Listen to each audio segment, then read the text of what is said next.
Everyone, আসসালামু আলাইকুম। কি খবর সবার? সবাই কেমন আছো? সো আজকে হচ্ছে একটা ভাইয়া আমাকে কমেন্ট করেছিল কালো শাড়ি পরে ভিডিও দেওয়ার জন্য।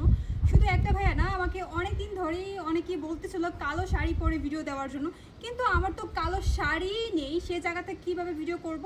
তারপর হচ্ছে আমি আমার আলমারি খুঁজে তারপর এই শাড়িটা পেয়েছিলাম, যদিও এটা অনেকটা কালোর মধ্যে, সাথে হচ্ছে আমি কালো হাই হিল পরেছি, কালো ব্লাউজ পরেছি, আর তারপর হচ্ছে এটা পরা।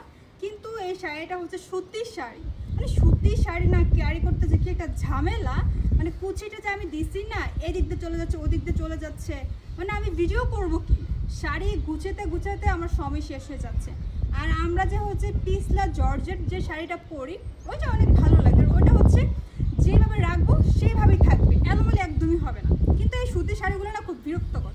তো যাই হোক, ভাইয়া কালো শাড়ি পরতে বলাতে আজকে এটা পরা। তো আজকে হচ্ছে আমাকে এই লুকে কেমন লাগছে অবশ্যই কমেন্ট করে জানাতে ভুলবে না। আর আজকে কিন্তু আমি আবারও শাড়ি পরে চলে আসছি। তো তোমরা অনেকে আমাকে বলো যে শাড়ি পরলে নাকি আমাকে অনেক ভালো লাগে। সো আজকে আমাকে কেমন লাগেছে একদমই কিন্তু ভুলবে না। So bye bye. না আওয়াজ হলো কেন?